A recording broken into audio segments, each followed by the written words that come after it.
오늘 행복한 신앙생활이라는 주제를 가지고 김 목사님께서, 김주혁 감사님께서 말씀 주시겠습니다.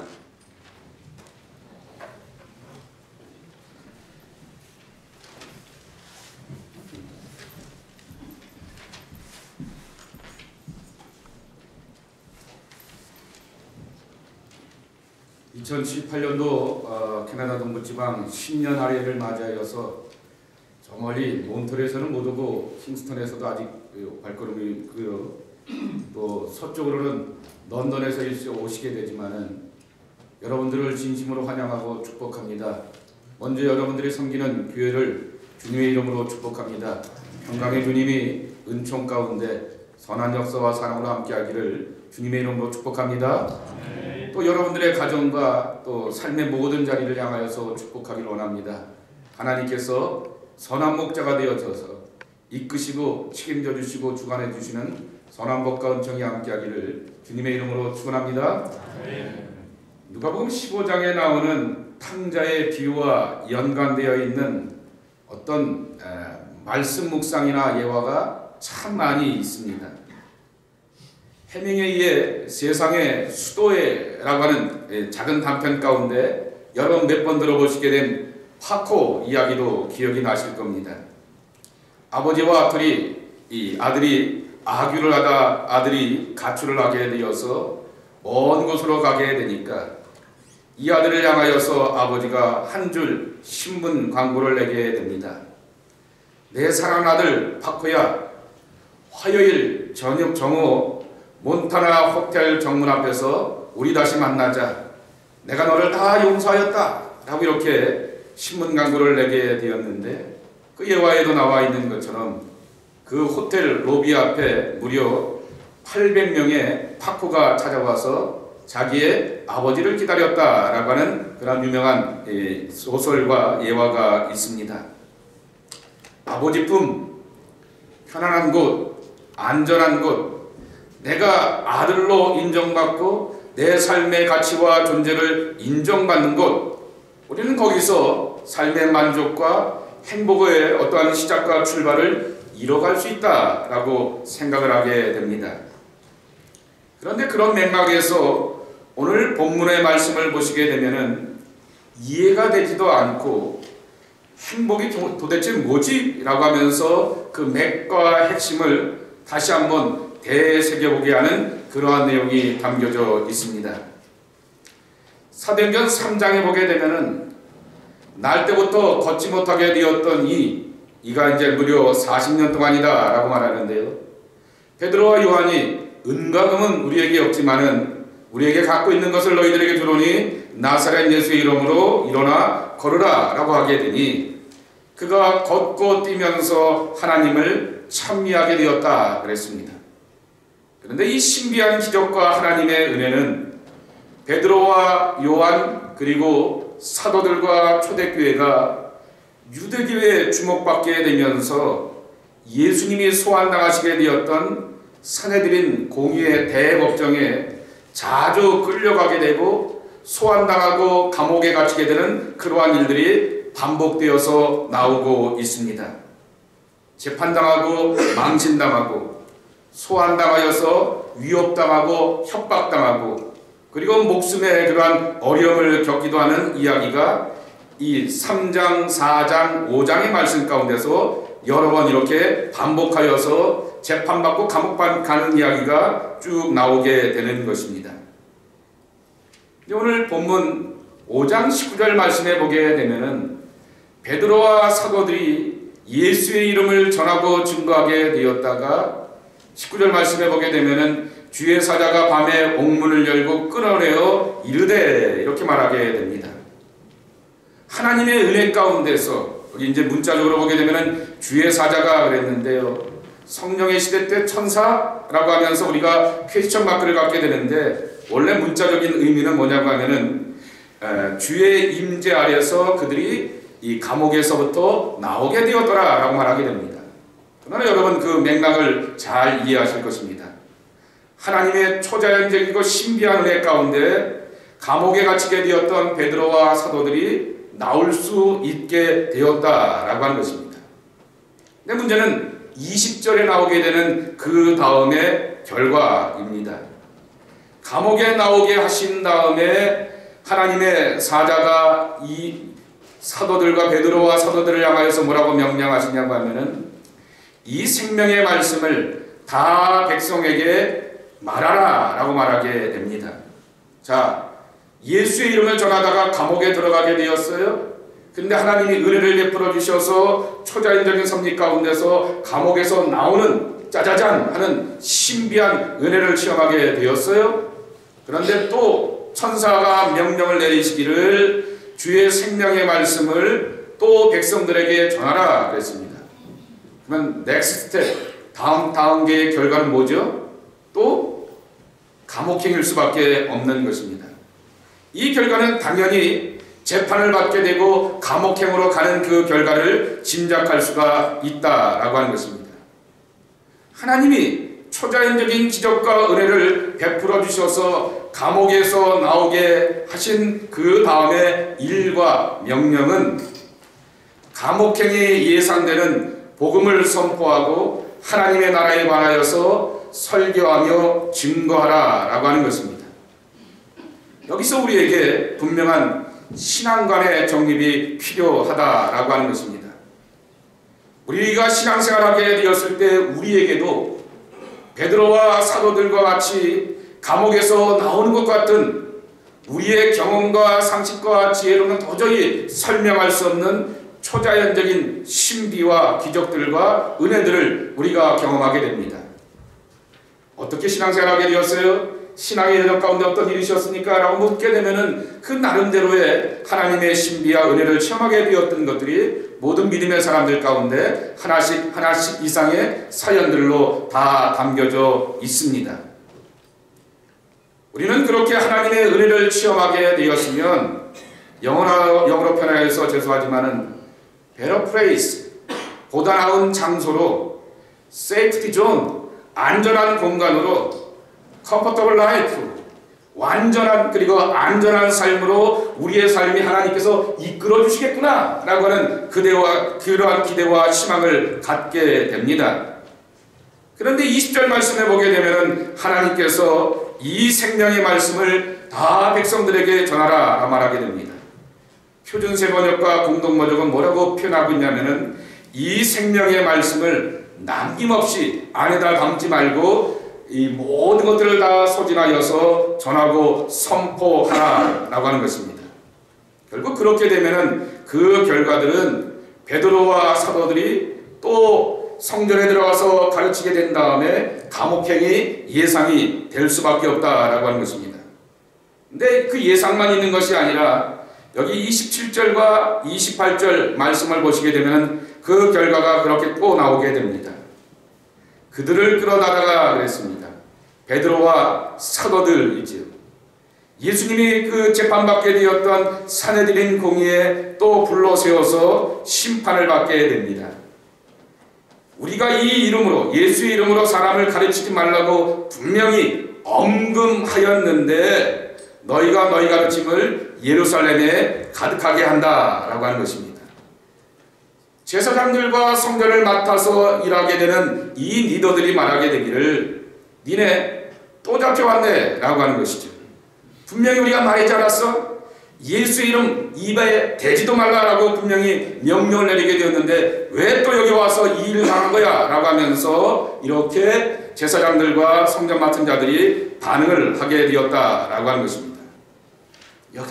여기에 베드로의 대답이 우리에게 은혜가 됩니다. 우리 29절 말씀 다시 한번 읽어보실까요? 29절 스크린 한번 올려주실까요? 어디 가셨나? 안 계세요? 네. 시작!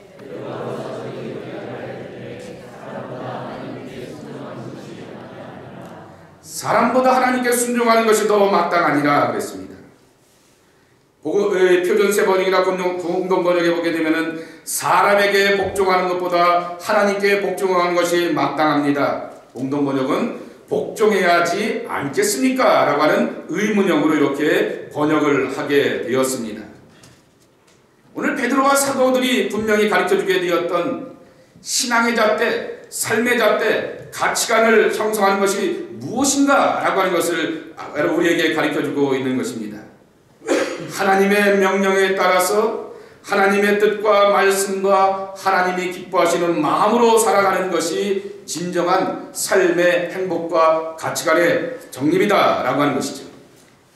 안전한 곳으로 몸을 피하고 삶을 피하여 가는 것, 조건이 좋은 것이 행복의 모습이 아니라 하나님의 뜻과 말씀으로 사는 길이 바로 행복의 길이라고 하는 것입니다.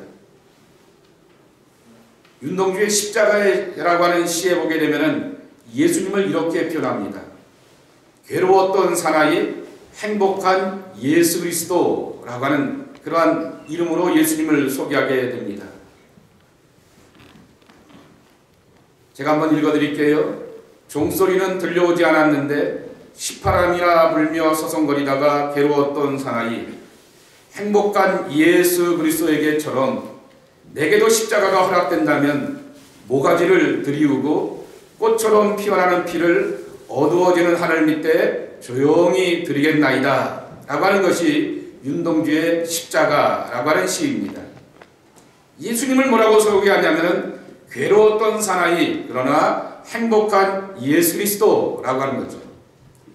그분의 십자가, 그분의 죽음, 그분의 처형은 멸시와 천대와 조롱 가운데서 당하게 되었던 괴로운 일이었지만은 그러한 길이 세상을 구원하시려고 하시는 아버지 하나님의 뜻에 순종하는 길이었기에 가장 행복한 삶을 살아가셨다라고 하는 것입니다. 예수님이 행복하셨던 것은 하나님의 뜻을 알고 뜻대로 살아왔기 때문이다 라고 하는 것입니다. 우리의 행복이 안전한 것으로 초자연적인 기적과 은혜로 끝나는 것이 아니라고 하는 것이죠. 우리는 오늘 한 해도 마음대로의 삶, 마음대로의 신앙이 아닌 뜻대로의 삶, 뜻대로의 신앙으로 살아가야 할 것입니다. 이것이 예수님이 보여주시게 되었던 행복의 길이었고 예수의 제자였던 베드로와 사도들이 우리에게 가르쳐 준 길인 것입니다. 하나님의 뜻대로 사는 길이 진정으로 행복하다라고 하는 것입니다. 왜 그래야만 우리가 행복하냐라고 하면은 이럴 때 하나님이 나의 개런티어가 되어주시고 하나님이 나의 워런티가 되어주시기 때문인 것입니다. 우리는 누군가로부터 보장받고 후원받고 인정받기를 원합니다. 그러나 우리는 사람으로부터 보장받고 인정받기를 원하는 것이 아니라 삶의 구원이 되신 하나님께서 우리를 아들 삼아주시고 딸 삼아주시고 또 어떠한 분분과 명령과 사명을 주셔서 그 뜻대로 살기를 원하신다라고 하는 것이죠. 거기에 맞는 지혜도 주시고 능력도 주시고 은총도 허락하여 주시는데 바로 나의 뜻과 야망과 소망이 아닌 아버지 하나님의 뜻과 말씀과 소망대로 살아가는 것이 진정으로 행복한 길이라고 하는 것입니다. 마음의 즐거움이 있고 열정을 포기할 수 없고 그리고 나 혼자만의 저만의 즐거움이 아니라 살아계신 하나님께서 내 삶의 든든한 후원자가 되어주셔서 밀어주시고 이끌어주시기 때문에 우리는 하나님 때문에 행복할 수가 있다라고 하는 것입니다. 하나님이 보장하시는 삶, 하나님이 축복하시는 삶, 그것이 바로 하나님의 뜻에 순종하는 삶인 것입니다. 예와 하나만 말씀을 드리고 말씀을 마치겠습니다. 이분이 저보다 무려 딱 10년 위에 연상이신데 늘 저를 친구 삼는 분이 한 분 계십니다. 아마존에 계시는 김철기 선교사님이십니다. 해마다 저에게 부담을 주시면서 연말이 되면은 늘 이제 선교복을 이렇게 해주시고 이메일을 보내시면서 목사님 내년에 또 봬요 그러면서 아마존 강에서 함께 갑시다 라고 하면서 늘 이메일을 보내오시게 되는데 저는 겨우 2번밖에 이렇게 가보지를 못하게 되었습니다. 이분이 이제 통합 즉 장신대 출신이고 저쪽에 미시사가 쪽에 있는 동신교회 그 목사님이 자기 신학교 동기이고 또 여기 교단이 토론토에 장신대 쪽에 있는 교단들이 큰 교회들이 많이 있지 않습니까? 그럼에도 불구하고 늘 이곳을 오거나 그러면은 이렇게 함께 만나고 찾고 하는 그러한 기쁨을 누리면서 저를 이렇게 스스로 그분이 친구 삼아 주시게 되었는데 이분이 오랫동안 20년, 5년 동이 넘동안 아마존에서 선교를 하게 되었다가 이제 연세대에서 주는 언더우드 선교상도 받고 하는 그러한 남들이 보게 되었을 때 그러한 좋은 결과도 있게 되었지만은 개인적으로 보게 되면은 아들이 이 뒤꿈치에 보게 되면은 큰 흉터가 하나 있습니다. 왜냐하면은 아들이 이제 엄마 아빠하고 같이 선교사 활동하는데 힘들다라고 하여서 LA로 혼자 도망가게 되었다가 중국 갱들한테 이제 이렇게 싸우다가 이렇게 뒤꿈치가 이렇게 되었고 그런 일도 있습니다. 지금은 그 아들이 지금 신학교에 가게 되어서 아버지의 대를 이으려고 준비를 하고 있는 것을 봅니다. 더 큰 그러한 아픔은 그 아내가 되시는 허은서 선교사님은 폐암으로 인하여서 몇 년 전에 하나님 앞에서 부르심을 받게 되었습니다. 그래서 그분의 책이 이렇게 두 권이 나오게 불안노에서 나오게 되어서 저에게도 이렇게 오게 되었는데 거기에 보면 이런 글이 있는 것을 보게 됩니다. 아프니까 성인들이 왜 경건하고 신실하게 하나님 앞에 기도하고 예배하는 것보다는 하나님 앞에 투정하고 원망하였는지 도저히 이해하지 못하게 되었는데 자기가 그렇게 아파 보게 되니까 자기 입에서도 원망과 투정이 이렇게 나오더라라고 하는 거죠. 뭐 고통에는 뜻이 있다 뭐 이런 식의 그런 것보다는 솔직하게 자기의 연약함을 이렇게 고백하게 되는데 어느 날 그에게 하나님께서 이렇게 묵상을 한 가운데서 말씀을 주시고 감동을 주셨다라고 하는 거죠. 너는 성경의 한 인물처럼 지금 살고 있어 라고 하는 그러한 감동과 메시지를 주게 되었을 때 그 메시지 가운데서 자신은 행복하다라고 이렇게 고백을 하시면서 이 세상 가운데서 이제 서진을 모든 것 다 서진하고 하나님 앞에서 부르심을 받게 되었습니다. 우리는 우리의 사역 가운데서 삶의 자리 가운데서 이 선교사님의 고백처럼 갈등할 때가 있고요, 원망할 때가 있고요, 정말 우리의 뜻대로 결과들이 나타나지 않을 때도 있는 것을 보게 됩니다. 그러나 우리는 하나님의 말씀을 통하여서 기도하면서 내게 주어졌던 믿음의 길, 사역의 길, 삶의 길이 어떻게 살아야 되는지를 분명하게 알고 있습니다. 하나님의 뜻대로 살아가는 길, 그 길이 쉽지 않아서 때로는 이분처럼 성인들처럼 원망하고 투정할 수도 있지만은 십자가를 놓치지 않고 하나님 앞에 우리가 서 있다라고 말하게 되면은 저와 여러분들도 성경에 나오는 그 인물들처럼 살아가고 있다라고 이렇게 감히 선포할 수 있습니다. 우리는 아버지의 뜻대로 살아가는 길이 쉽지 않고 어려운 길이라 할지라도 아버지의 뜻대로 살아가는 것이 아버지 하나님이 가장 기뻐하시는 일이기 때문에 그 안에서 소망 가운데서 즐거움으로 살아갈 수가 있다라고 하는 것입니다. 어느 교회 슬로건을 보게 되니까 2018년도 교회표가 뭔지 아세요? 양화대 교회에 나오는 가사입니다. 행복하자 행복하자 라고 하여서 이렇게 걸어놓게 되었는데 그래서 행복이 올까라고 하는 거지. 진정한 행복은 아버지의 뜻대로 라고 하는 오늘의 말씀을 기억하면서 올 한 해도 내게 주어진 믿음과 사역과 삶의 자리 가운데서 하나님의 뜻 분명히 보일 것입니다. 그것에 대하여서 때로는 좌절할 수도 있고 원망할 수도 있고 연약할 수도 있음에도 불구하고 놓치지 않고 그분의 길을 묵묵히 걸어가게 되었을 때 저와 여러분은 성공이 준비된 사람들입니다. 저와 여러분은 이미 행복이 보장된 사람들입니다. 저와 여러분을 향하여서는 하나님께서 함께 하시고 도와주시겠다라고 약속하셨습니다. 이 믿음의 길에 온전히 성공하고 온전히 나아가는 행복한 믿음의 사람들, 귀한 예배의 사람들, 저와 여러분의 모습이 되기를 주님의 이름으로 간절히 축복합니다. 감사합니다. 아버지 하나님, 행복하기를 원합니다. 정말 좋고 즐겁고 만족하기를 원합니다. 근데 내가 만족한데 하나님이 기뻐하지 않는다면 행복의 길이 아닌 것을 우리가 압니다. 때로는 삶의 조건을 보게 되었을 때 비슷한 처지에 있는 누구보다 못하게 되었고 열악함이 오기도 하였고 나의 기대와는 다른 결과가 나타난다 할지라도 이 길이 아버지의 뜻대로 가는 길이고 아버지 하나님이 원하시는 길이라고 하면은 하나님이 보장하시기 때문에 가장 즐겁고 만족하고 행복한 길인 것을 분명히 믿습니다. 하나님, 저희들과 동행하여 주시옵시고 순간순간 깨닫고 가르쳐 주시어서 아버지의 뜻대로 살아가기에 부족함이 없는 즐거운 인생, 즐거운 신앙, 즐거운 기쁨이 있는 소망의 삶이 저희들의 모습 되게 하여 주시옵소서. 감사하고 예수님의 이름으로 기도 올려옵나이다. 아멘.